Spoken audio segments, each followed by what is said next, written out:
Okay, Marius, you're welcome, please. Thank you. Good evening, everybody. Thank you for having me, Raina and Rebecca. And looking at every single picture, I might say that I know more than half, personally, more than half of those present here tonight. And looking forward sincerely to meet personally the other half, God willing and God providing. Raina mentioned at the beginning some things about what I am currently doing here at the office. And during the presentation, I will open up a bit, even making myself vulnerable in some of the aspects pertaining to education. Mentioning some family experiences and professional endeavors. However, the most important aspect is your presence and God's assistance through the Holy Spirit. As for us, the human beings, we are only instruments working with some assignments temporarily as He wishes. Trying to use the technical means. Just confirm if you see the...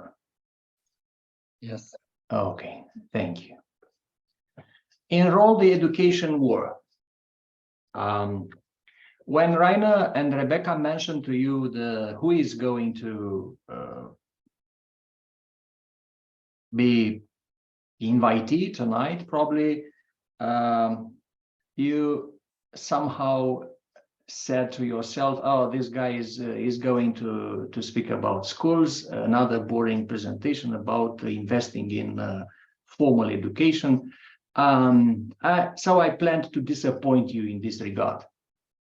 I'm not going to speak exclusively about enrolling your children and the children of the church in Adventist schools. This is only part of my dream tonight, of my wish tonight.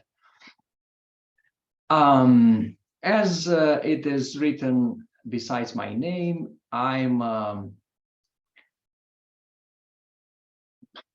Romanian by birth and growing up in communist Romania when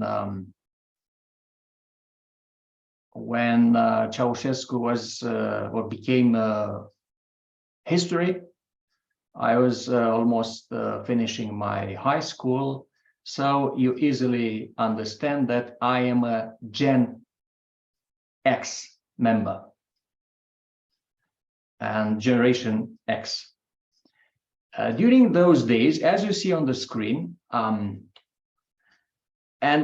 for those of you who grew up in Bulgaria, in Eastern Germany, or in other Eastern Bloc countries, for me, the only daily temptations were to play the work from school, I mean to miss the classes, and later to smoke. Fortunately, and by God's grace, I enjoyed going to school and hated smoking by education. Additionally, as you see on the first row, the left and the right pictures, both the state system those years and the church system took a good care of us as children. There were, coming from the school side, there were numerous extracurricular activities. Only to mention, you have a picture with the so-called Falcons of the Motherland, later became the pioneers in the communist system. At the church, on the right picture, and probably you easily recognize me, the guy with the cream sweater. The church, we had a well-developed program for children. even if the Pathfinder, officially the Pathfinder started in my country when I was already a young adult. In the picture down below, you see people queuing for purchasing goods in communist Romania. And if you, I mean, out of curiosity, look at them. How many of them read something? I mean, most of them simply stand and chat while they are counting those remaining in front of them to read something. 20 years ago, to make the story short, 20 years ago, I purchased the first mobile phone. I mean, it was somehow imposed by the conference, because I was the very last among 60 pastors in Eastern Romania, willing, not wishing, willing to purchase such a device, being fully aware that I do not need such a thing. My daughter is Gen Z, and this is what her environment looks like. Screens everywhere, even to the point of considering if something goes wrong with the books, because they do not react as they are used to do at the school.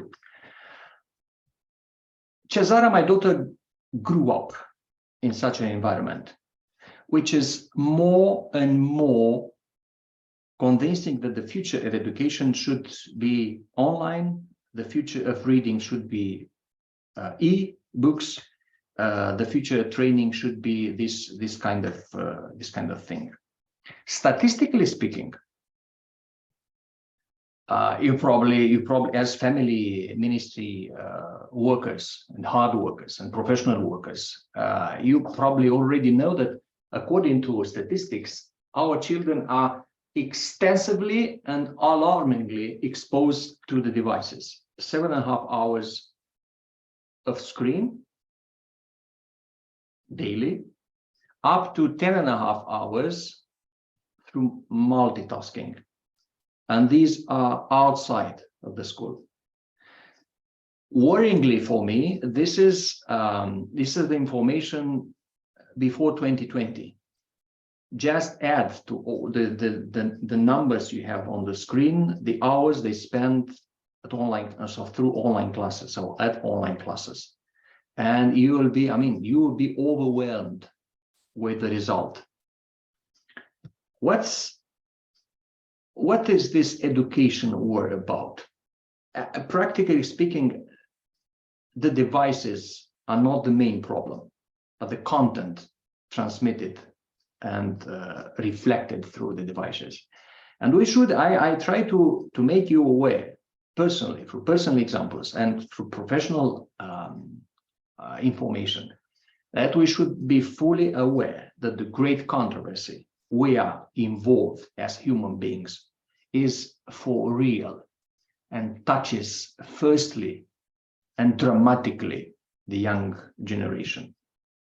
This author, if you have a screenshot of the cover, the book, one of his theses in this worth reading writing is that the longer you are exposed to something, the deeper the impact that something has on your development. This is a way to paraphrase the main thesis of this book. And as Rainer mentioned, that I am in charge of Spirit of Prophecy service as well. It's my privilege and my duty to mention something mentioned by written by E.G. White.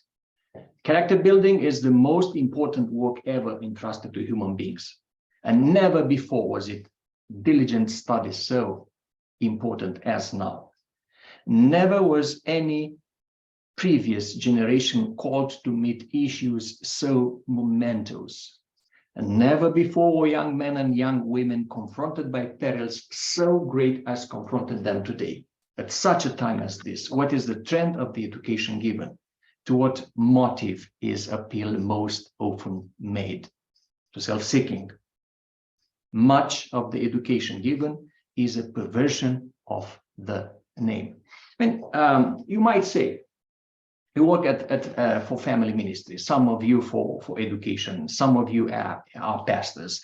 You also believe in canvassing, you believe in education, you also invest in, let's say, children ministry. When the publishing house comes to your church, they say the most important aspect is sharing the book. When a young youth ministry comes, they say this is the most critical aspect you should deal with, training youth and young adults. Education speaks in favor of education. So this is what opposition always says. You pick convenient passages for you and try to convince us that your work is the most important and we should pay much attention to that. Practically speaking, look attentively at this passage and say to yourself whether A.G. White is right or wrong in what she says. Because according to the history, according to the trends we see around, she is right saying that never was any previous generation called to meet issues so momentous. I simply recall the generation of my grandparents, then my parents, baby boomers, then my generation, then the millennials, then Gen Z, then Generation Alpha, the very last one. Isn't she right in saying that never was any generation from the history so challenged with what happens around, and especially around and against the object of Jesus' supreme attention, our children. So here we are. Tonight we represent here three entities.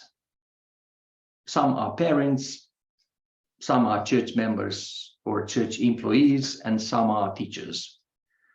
With the exception that some of us are simultaneously working for all three of these, being parents, church members, employees, and at the same time teachers.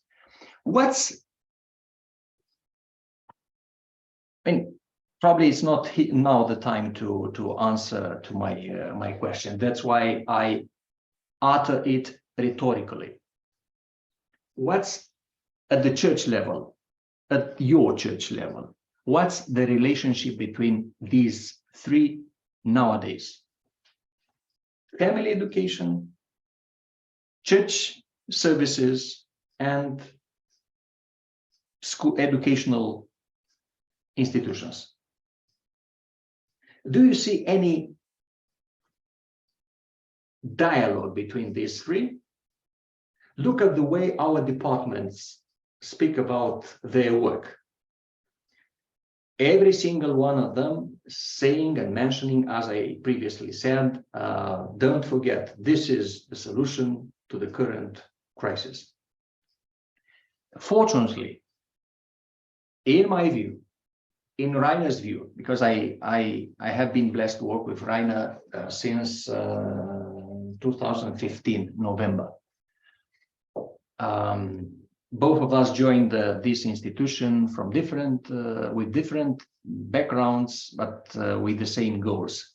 Fortunately for us and some others, and for our officers, the administration of the EUD, we do believe that our children are on one hand hunted by the evil forces, that their minds are relentlessly under attack, and we should work as families, churches, and educational institutions together in a synergical effort. If this is a reality in your territory, bless your soul.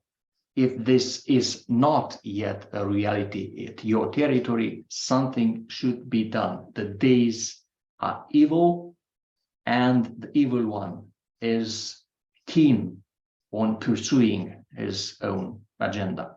And you remember one of the most dramatic school shootings that happened in the last decades.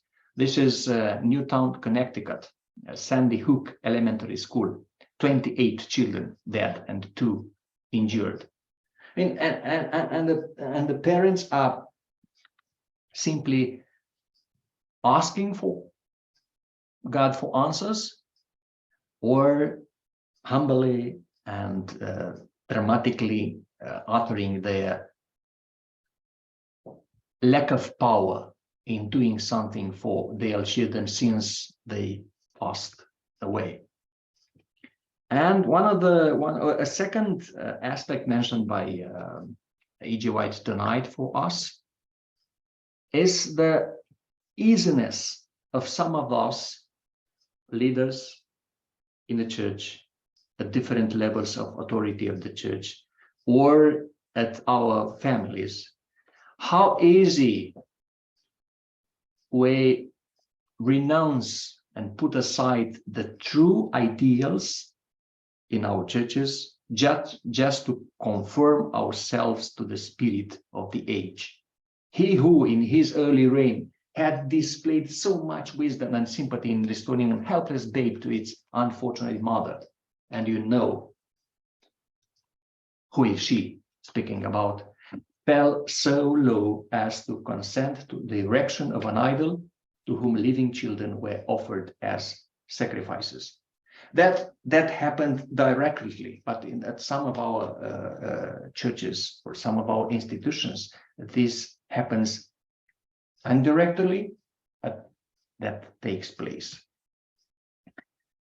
Risky exposed to online content, our children are deprived by both adequate care and purposeful education. Some of you might remember, this is not my daughter, but the age of my daughter. When Cezara was 3.5, we were asked officially by the church through the General Assembly to move from the local parish, local church, to the administration at one of our conferences. Fortunately for us, my mother was living in that city, which was my native city, the city where I grew up, and she offered to take care of Cezara for the time we were not available for her, meaning especially at noonday when we were either traveling or teaching. Loriana, my wife, started to work in that city looking for something as a teacher, and generally towards the end of the day we were picking Cezara up from my mother and giving her a ride back to our apartment. Since I was intensively and a great deal traveling, and Loriana was busy with her professional realm, having to grade papers, to prepare exams, and so on, we started, not directly, but trying to find something for Cezara. And the easiest way, as you imagine, you are parents, some of you traveled through the same experience, bitter experience from in our view. It was the easiest way to let her watch something, and something attractive to her, especially at that age. Couple of weeks, fortunately, later, Loriana approached me saying, have you noticed that something is not going as we wish with Cesara related to her intellectual and relational development. And since I was not so often that time of the day at home, being busy with God's work, I had not noticed that aspect. She kept saying, Gloriana kept saying that we should have done something that is against the right education. And finally, through God's grace, we found out that exposing her, not extensively, not for hours, but too risky for her development, exposing her to the screen, to things that were like easygoing for life for her. In this way, we jeopardized for that couple of weeks her fluent development in many regards. So we had to make a decision, make the decision. And I trying to negotiate with a 3.5-year-old daughter to reduce the time of being exposed to screens daily. Of course, she said no, and for that age, the authority of the parents, you know, from books and your own experience, it's should be much stronger than arguing back and forth. For her, it was a dramatic experience, from extensive time to reduce the time for watching the screen to an hour a week. That was the final conclusion we reached at, and we had to pursue this objective and to fight for our dream of investing in other kinds of real education and not letting her being delighted with easy things in life, and especially dangerous things in life. It is a law of the human mind that by beholding we become changed. What science says about what I'm mentioning tonight? I said a couple of slides ago that we have family ministries, we have education, and we have ministries in the church. And my thesis tonight is that as long as we do not work together, fighting for the same ideals in Adventist Church, our efforts are not fully blessed and not as fruitful as Jesus wanted them to be. The very Genesis study said clearly, and what alarms me is that the church pays a great deal of money for such studies when the Adventist Church became involved in part of these studies.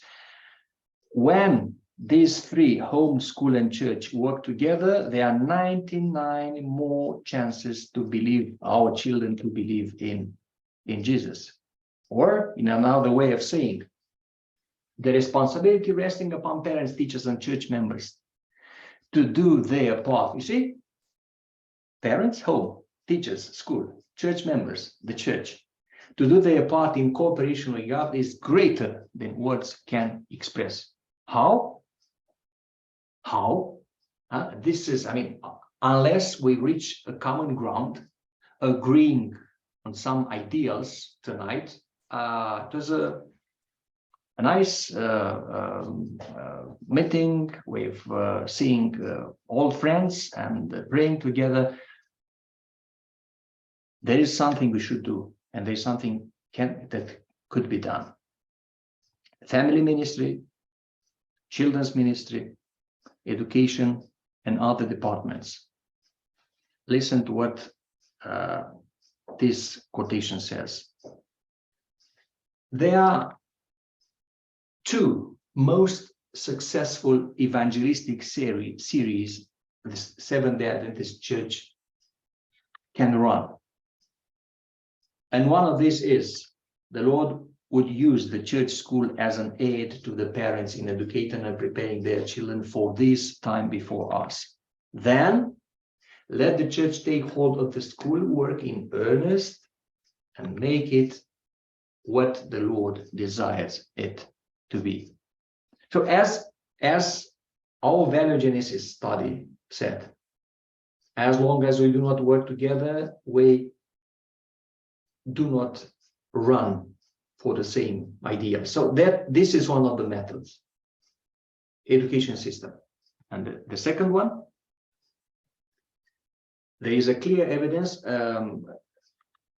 the same argument, but from another perspective, from value genesis. There's a clear evidence that the longer our children remain in a school, in an Adventist school, the more likely it is that they will stay in the church.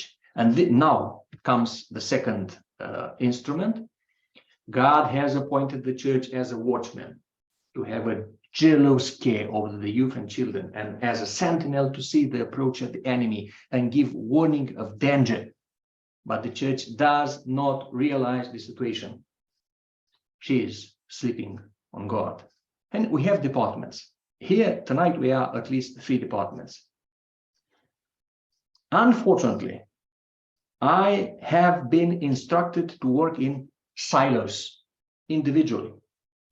You pursue your goals, you fight for your ideals, you run on your own track. Fortunately, at the EUD, as mentioned previously, administration and some departmental leaders work synergically for the same ideals and the same goals through the specific means available. How about you? What is our church looking like? I brought some statistics from the most recent statistic of the church. Look at the percentage of ages represented in our church membership. In the EUD, up to 20 years of age, only 3.2 of our membership. Then you have all the other figures. The most consistent slot is 51 to 65, 20, almost 27. And which means that under 50 years of age, we have only 39% of our membership. Knowing that we will have TED with us, I brought their statistic as well, and look at the figures. And it was hard to believe. I double checked before writing down these figures. Up to 20%, they have more than 10 times our percent. Then under 50, they have 71% of their members. We have only 39% under 50, and above 50 we have 55. They have under 50 71%, and the rest is 29. I do not know what to say about unknown in our case, because probably some of us do not know what age they are, or do not like to share the age, because 4% simply did not mention this aspect. What is your church looking like? When you have the reality in your mind, you have the last picture from the previous Sabbath, with children involved, with the school attached to your school, yes or not, in reality. And this is what allows me, Rainer, and some of our fellows here at the EUD. You stay on the bench because their talents are either unrecognized or unused, or both unrecognized and unused. And an engaged future for the church, if we look at that statistic, is predicated, is trumpeted on an active present of their presence in the church. I might say, this is my second thesis tonight: children and youth can save our church in many regards. Look at another study done by done by George Barna. Surveyed more than 600 teens about where they saw themselves in 10 years in relationship to future religious activity. While 60%, the green side of those interviewed, said that I am actively involved in the church now, and I will still be involved in 10 years. Only 14% of those not actively involved in the church now say that they would be actively involved in 10 years. So we are, friends, sisters, brothers, co-workers, we are keen on fulfilling the religious forms in the church, aspects that are completely irrelevant to the young generation. They are looking for something different. And probably one of the last quotations, Satan is making earnest, persevering efforts to corrupt the mind and debase the character of every youth. And shall we who have more experience stand as mere spectators and see him accomplish his purpose without hindrance? Let us stand at our post as Minutemen to work for this youth and through the help of God to hold them back from the pit of destruction. The first thesis of tonight, working together in synergy, families, education institutions or Adventist schools, and church, local churches. We can increase up to 99 the chances that our children, youth, might one day truly and fully and completely believe in Jesus Christ. That's my appeal to you. That's my deep conviction. That's my passion, in case you haven't seen it. And this is the ideals I'm praying for, preaching about, and fighting for. And I'd like to partner with you in this education war for saving the young generation of our church. Thank you for your time and for being here.